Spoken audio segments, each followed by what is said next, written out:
Thank you, Robert, and thanks everybody for being here. I appreciate the honor to be able to do this. Robert had been asking me to present, and I kind of poo-pooed a little bit, but then I decided I would really like to have one of those coffee cups. Because you can't get them at Walmart. This is the only place you can get them.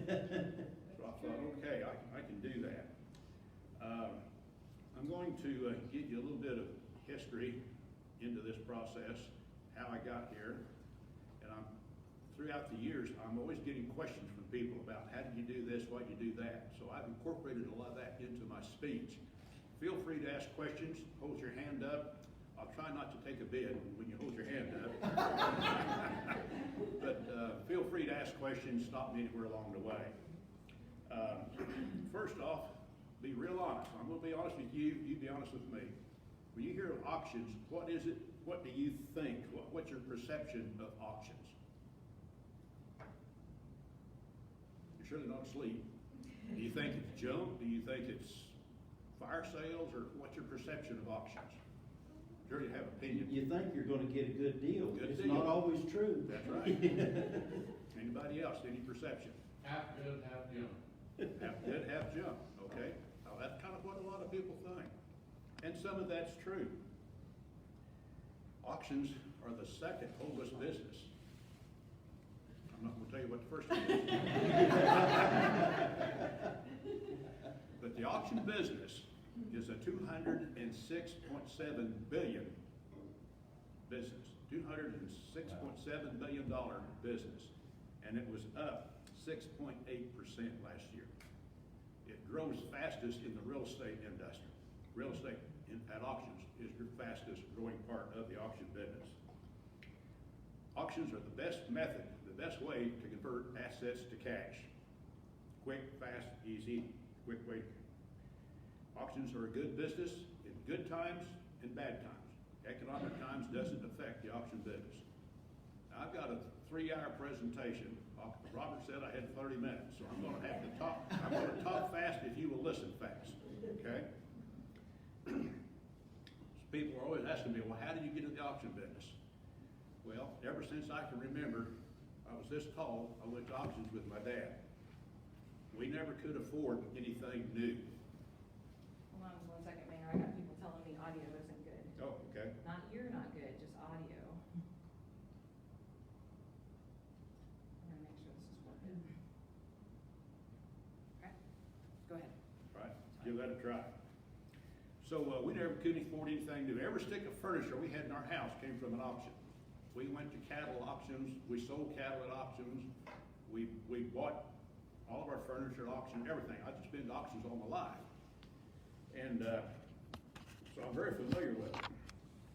I worked for Conoco 38 years, and in the 1990s, Conoco was their company, and you had to rebid for your own job.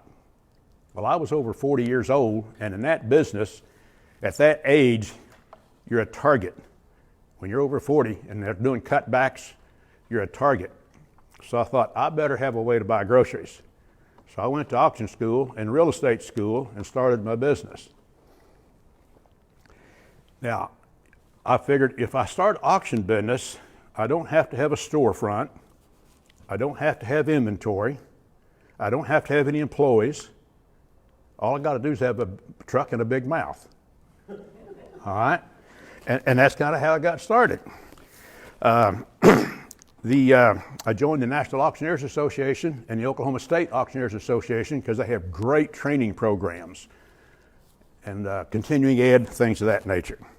I was really lucky that I grew up on a farm and was around farms, equipment, tools, all that kind of stuff, and antiques. In fact, I kind of am an antique, you know, and I mean, that's all we had. Everything we had was antique back in those days. So that kind of unconsciously prepared me for the business. Well, as it turned out, Conoco didn't lay me off. So I started my business in 1993, and I managed to retire in 1103. By the time I retired, I was doing 50 and 60 auctions a year and still working at Conoco. By that time, I had grown the business, had got got a few employees, mostly all part-time employees. Barbara's the only full-time employee. She's the most expensive one. But so we had a big business going. Well, Barbara also retired in '03, and part of the retirement program was that Conoco gave you an educational bonus to re-educate you for the workforce after you leave Conoco. Barbara says she wants to go to auction school. I got the same bonus because I retired '03 also. So both of us get the Conoco educational bonus. I've already been to auction school. I got a 50 auction business, but I wanted to improve my chant. I didn't like my chant. So I said, I'll go to auction school with you. So we both go to the Worldwide College of Auction School in Mason City, Iowa. Barbara is the only female auctioneer in Kay County. So she don't get to auction very much because she's running the office, but she is an auctioneer. We sell residential real estate, commercial real estate, business liquidations, estates, farms, ranches, farm equipment, heavy machinery, automobiles, trucks, cars, mini storages, hotels, restaurants, guns, airplanes, boats on Grand Lake. We also have an auction gallery on South First where we do consignment auctions. Some of you may remember, go back a ways, you know where the Walgreens sits now? That used to be a Stratford House hotel. We auctioned that whole place off, liquidated that hotel. Some of you may remember the Marlin Mansion used to have a beautiful church and a hotel conference center. We auctioned that off. We've done a lot of business liquidations. Greg Hardware used to be at Grand and Ash. When Greg Hardware went out of business, we liquidated that whole store, do a lot of business liquidations.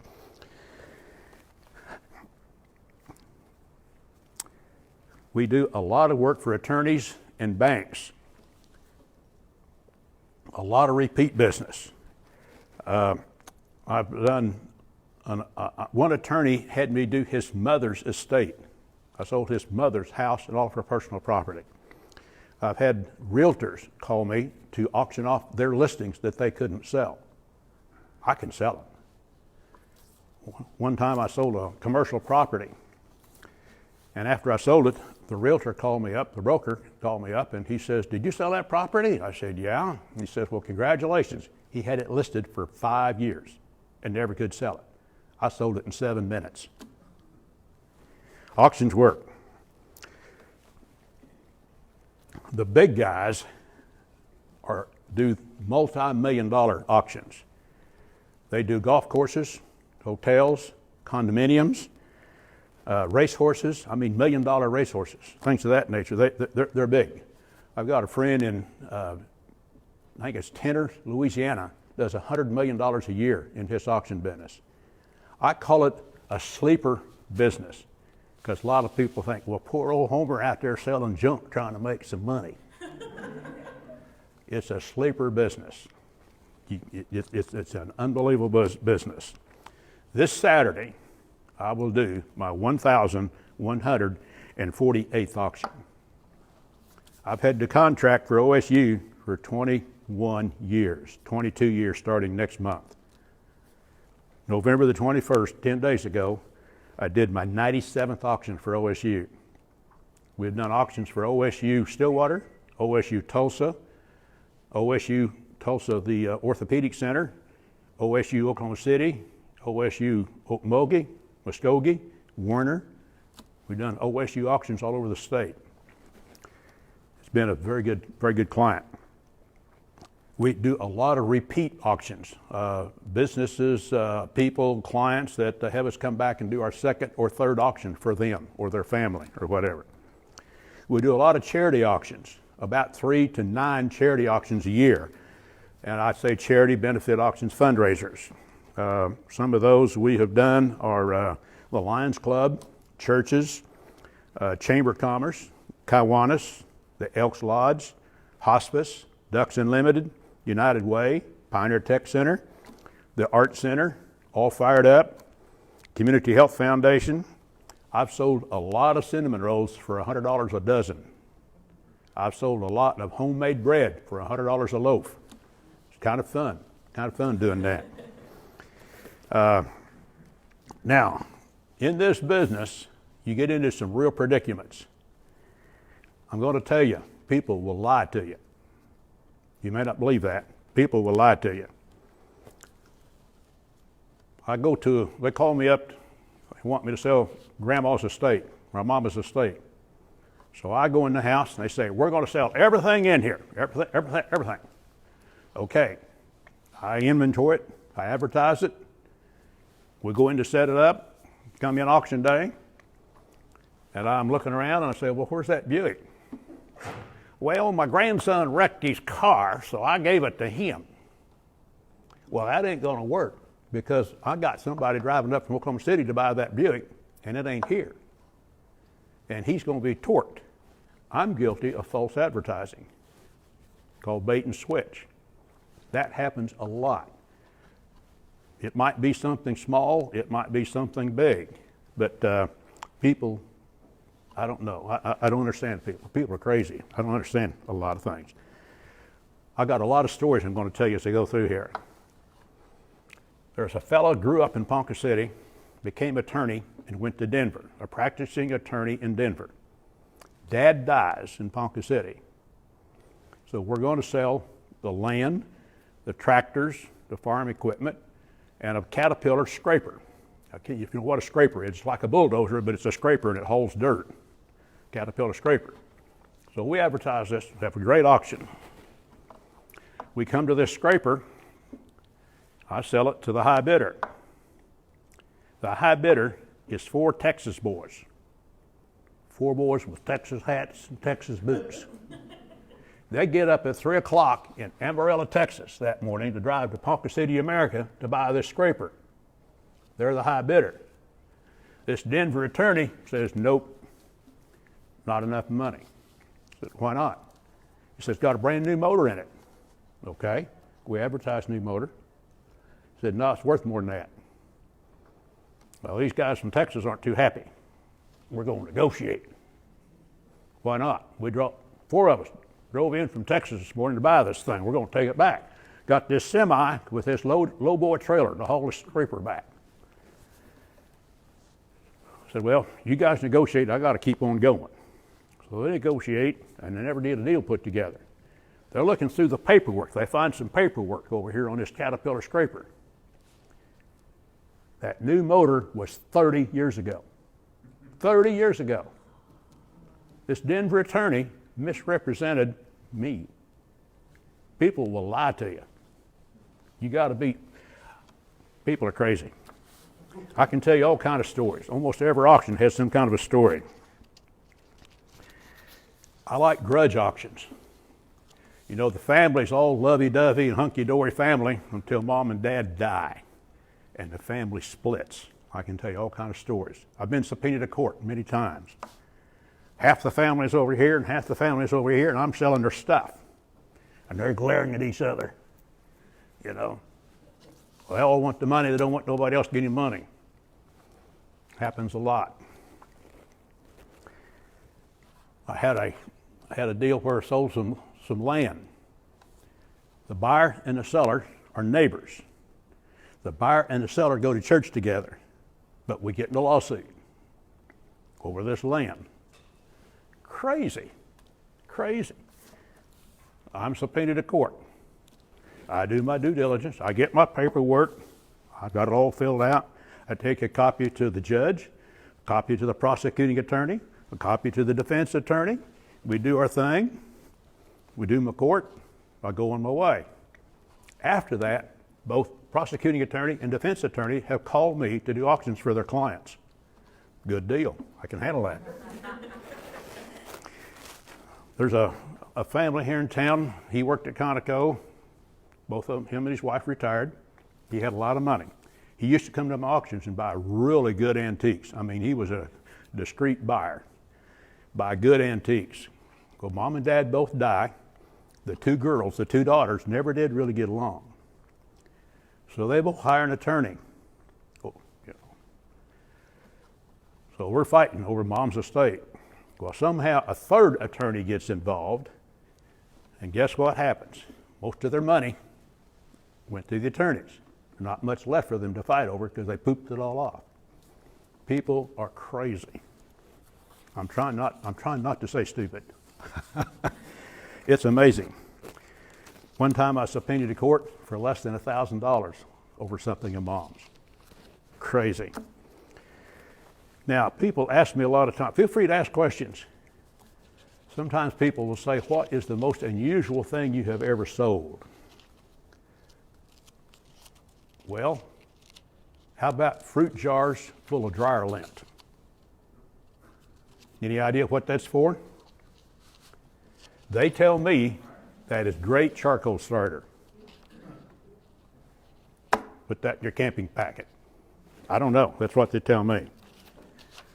Another thing, I sold a coffin one time in this little lady's house. She had a coffin in this house. I sell it.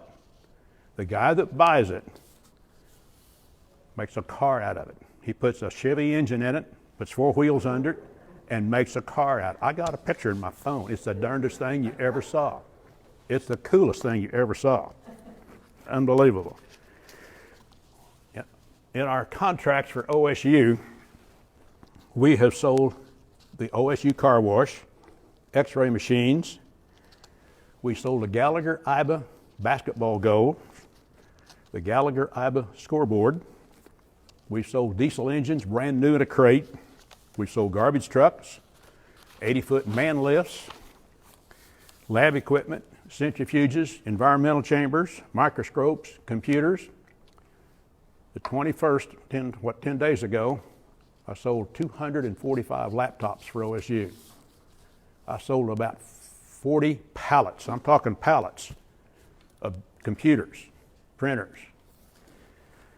Probably 100, 150 old file cabinets, probably 100, 150 desks, tables, chairs, credenzas, and all kinds of stuff that one of a kind. Those professors and engineers will build some gizmo, some gadget that does something or other. Nobody knows what it is or what it does, but we sell it. It's real interesting. It's really a fun business. Again, I call this a sleeper business. It's good money. We don't always sell fire sale or distressed properties. I have literally sold tractors for more than you could have bought a brand new one. I have sold stuff that had the price tag right on it for more than the price tag. One time I sold a house, a property that had 9 garages, and everybody wanted that silly thing. Well, the high bidder, it didn't appraise for what he paid for it. Luckily, he had 14 rentals, so he was able to put a mortgage on some of his rentals to get enough equity to buy this 9 garage property. That happens quite often. People will pay way more than what something's worth. People think if you're going to sell real estate, you're giving it away. Not, no. Most of the time, I can probably say most of the time at an auction, it's going to bring fair market price. Real estate, personal property, cars, trucks, boat, whatever it is, it's going to bring fair market price. Now, it may not be what the seller wants, because the sellers are sometimes emotionally attached. They can't separate emotional value from market value. You're selling a grandma's car, and they want more money for it than I've got.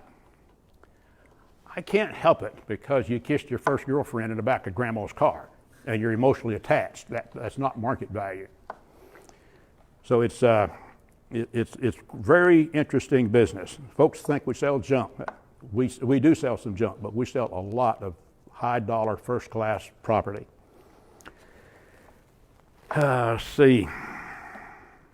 Sellers are always happy. Of all of the auctions I've done, I can probably say the sellers are always happy. I can think of 1 or 2, maybe 3 times the seller wasn't happy, but they have unrealistic expectations. And sometimes it's emotional expectations. Most of the time, they're going to be happy. Part of it is because it's been on the market for so long and it's market worn. They're tired of paying taxes, insurance, maintenance, and utilities. They just want to get rid of it. And we can do that in 7 minutes. And they're happy. I have lifted their shoulders. I'm a problem solver. They got a problem. Mama's died, grandma's died, and I got all this house and all this stuff, and I don't know what to do with it. I can help you. People say, well, what can you do? I say, I can do everything. I'll tell you several stories I want to share with you. There was a doctor here in town passed away. He had a daughter in Denver, true story, daughter in Denver and a daughter in Houston. So the daughter in Denver has been working on getting rid of this stuff for 3 years. True story. She'd come to Ponca whenever she could, work on it. She calls me up. I go over there. I walk in the house, and she is literally sitting in the middle of the kitchen floor, and she's surrounded by pots and pans. And I come in and introduce myself, and she says, what all do you do? I say, I do everything. She says, what do you mean? I said, I do everything. I inventory it, market, sell it, and have you a check. She literally jumped. Now, this is before cell phones. She jumps up and runs to the phone and calls her sister in Houston. Says, he does everything. I'm out of here. Happens a lot.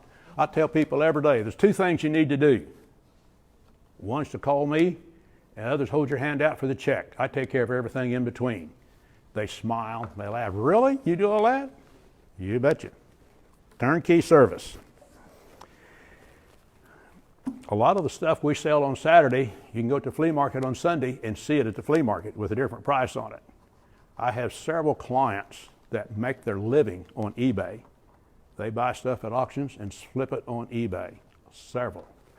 Sometimes they make some pretty tidy profits. An auction will stand up in court. So an auction is a perfect appraisal. To me, appraisals mean nothing. An appraisal can be whatever you want it to be. If a house sells for $100,000, the appraiser's going to make it appraised for $100,000. They can make it. See, there's fire appraisals, insurance appraisals, mortgage appraisals. There's all kinds of appraisals. They're funny money to me.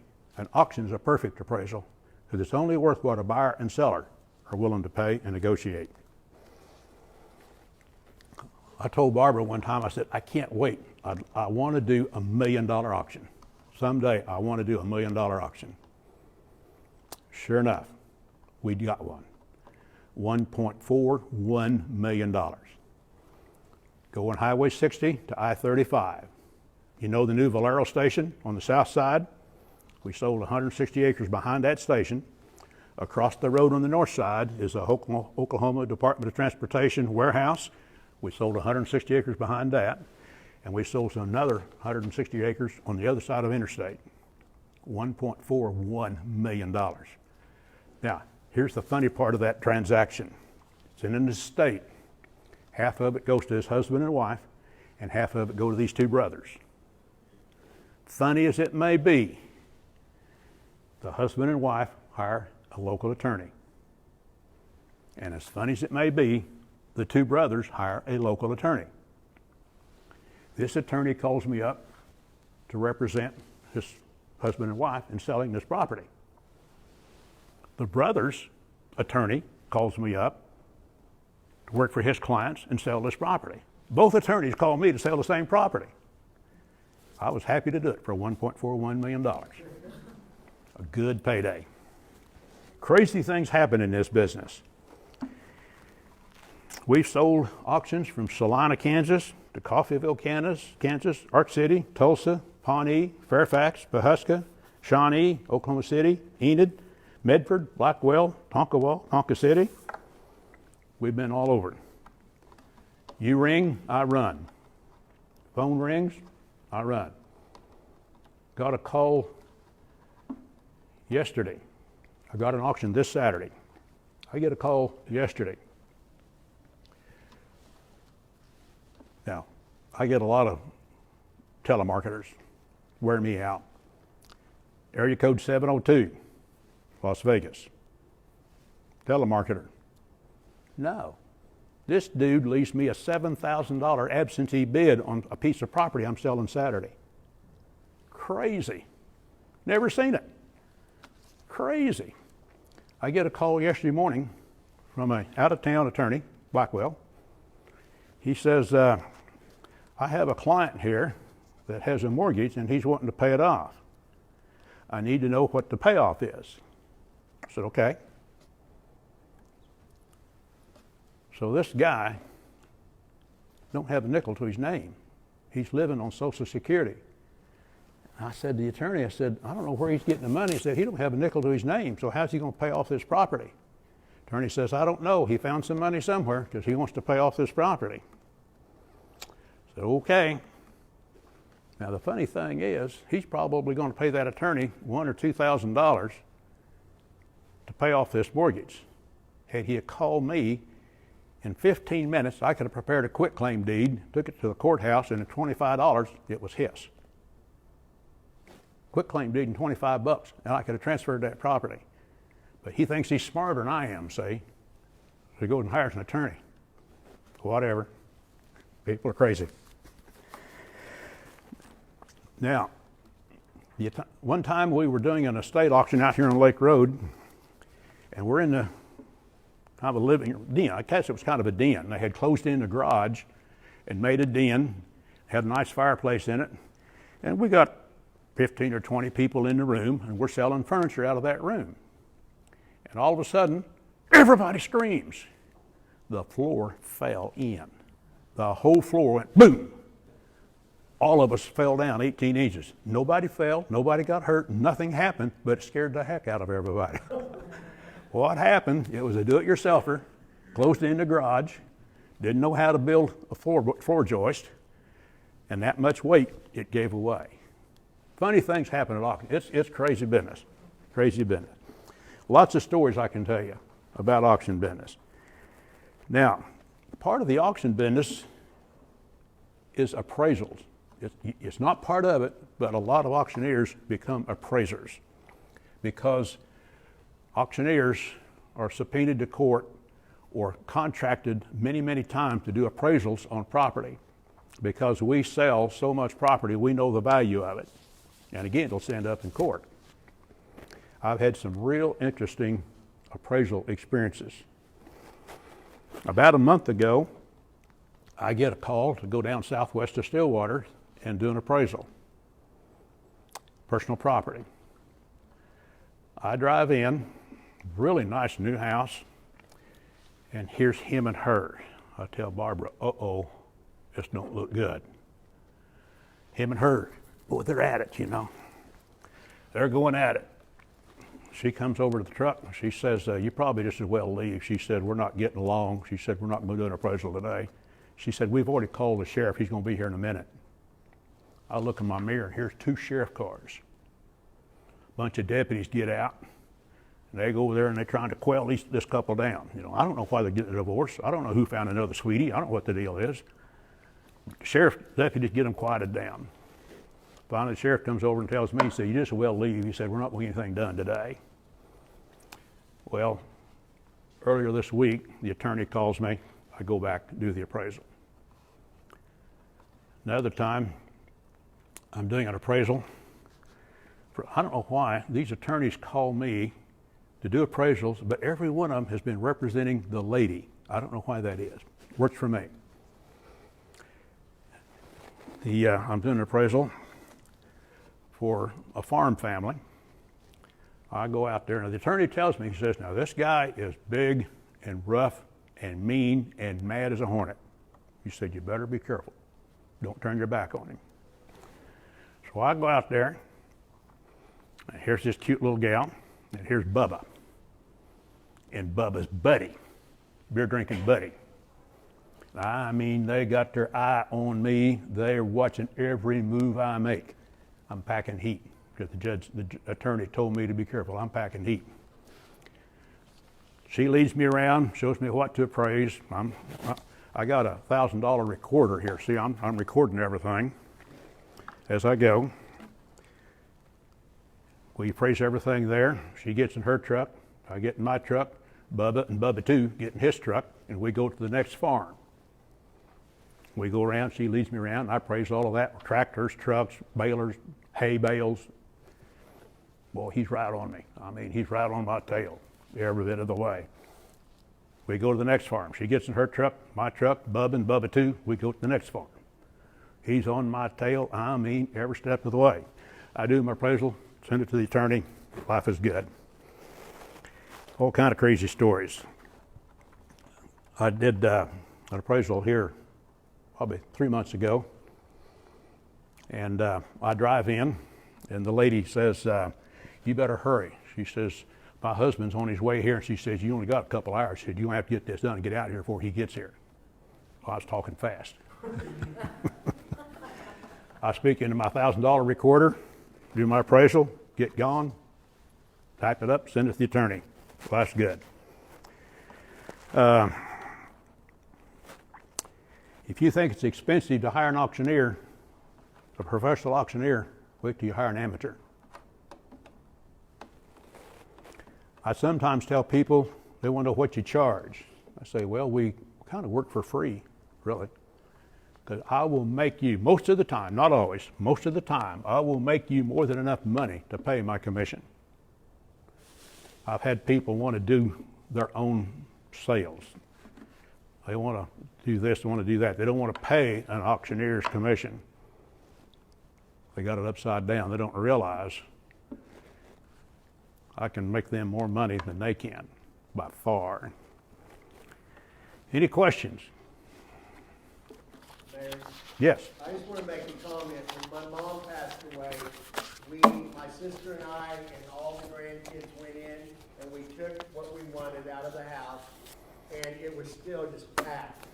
And we hired the mayor and Barb, and they came in and they sold everything. The house was completely empty, and sold the house, and it was the best blessing Thank you. for my sister and I. So when the mayor says this stuff, he is so correct, because we were overwhelmed. Even after everyone took what they wanted, it looked like we didn't even make a dent, as you know. And you were a real blessing to Candy and I. Thank you. Yeah, would you pass those out? Here's a sale bill for an auction I had the other day to kind of show you what our sale bills look like. We convert assets to cash. We solve people's problems. We lift people's shoulders. And I tell you, it is really refreshing when you have somebody that's just in tears because they don't know what to do, and when they find out what we can do, they are elated. Yes, sir. Mayor, what's your least favorite thing to auction off? Least favorite, that's a good question. Let me think. Least favorite things. Probably kitchenware, because it doesn't bring a lot of money, but part of our job is to get it out of the house, and it don't bring much because everybody's got it. Everybody's got kitchenware.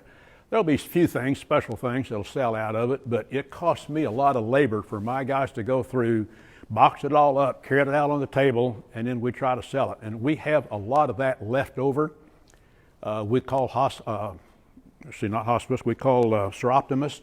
They come collect, pick it up, and take it and flip it and sell it. Sometimes there's not enough to mess with, and we just take it to the dump. But that's probably my least favorite things. I've had a lot of great, I can tell you stories all day. One time we sold a sitting on Grand Lake, a cabin cruiser. It was a twin diesel engine cabin cruiser. Sold it sitting in the water on Grand Lake. One time there's an airplane coming from Phoenix, Arizona, en route to Michigan. And this pilot evidently made the line boy's the gas guy. The pilot must have made the line boy mad, because the line boy called Ponca City police. And he says, hey, there's a blue and white Cessna 210 coming to Ponca City. He should be there about 1:30. He's headed to Michigan, and he's got a load of drugs on board. So sure enough, police are out there. This airplane lands. Pilot gets out. The police says, man, that's a beautiful airplane. You mind if we look at it? Pilot says, no, go ahead. So they looked around there and found 65 pounds of drugs. Well, needless to say, he had free room and board for a while. The airplane was confiscated right out here in our hangar. It took over a year to get that case through court. The airport manager says, they're going to sell that airplane. He says, you ought to call the district attorney and see if you could sell it for him. So I called the DA and said, be happy to sell that airplane for you. What do you think you get out of it? He said, oh, I don't know. He said, 70, 80,000. I said, well, I'm a pilot. I said, I can tell you that the airplanes have to have an annual inspection, and it's expired. So the airplane ain't going to bring anything because it's out of inspection.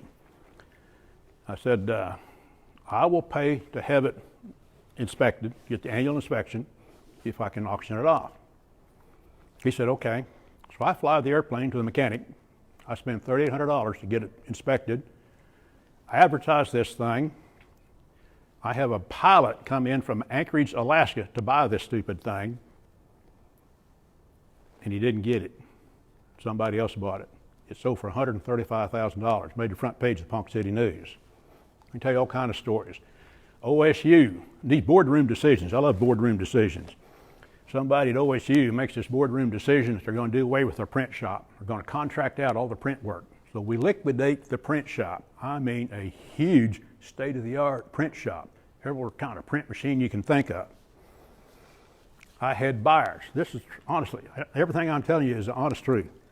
I had buyers from New York, California, Texas, and one guy from Honduras came to that auction. Darndest thing you ever saw. I never saw so much paper, all kind of paper, color paper, printers, machines. It was unbelievable. Unbelievable auction. Any other questions? Yes? You talked about your chant. You went to auctions Mm-hmm. to improve. Is that a chant or? Yes, I don't know. a chant. Mm-hmm. What did you have to improve?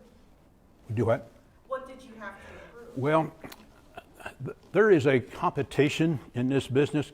We have competition chants, and winners are scouted, just like football players. A really good auctioneer with a really good chant can make tons of money.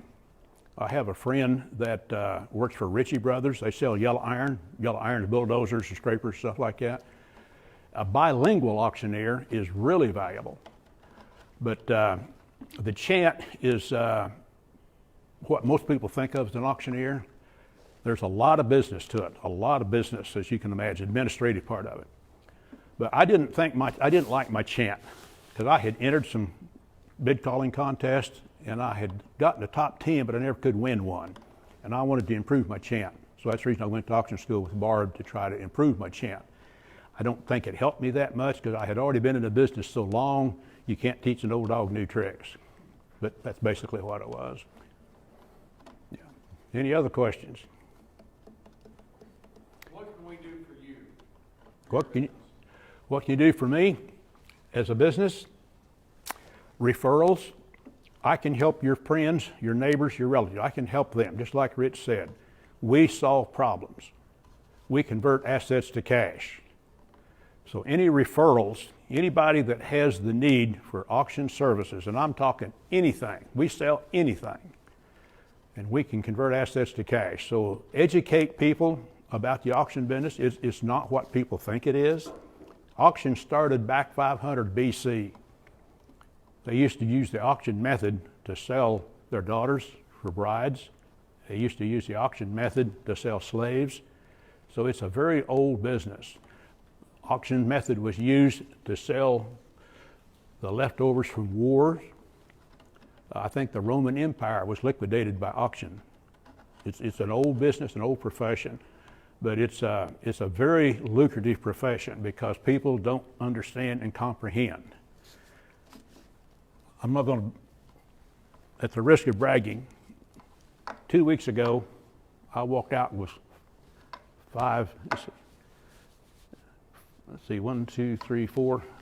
four digits, my commission. A week ago, I had a 4-digit commission. I'll have another one this Saturday. It's a lucrative business, very lucrative.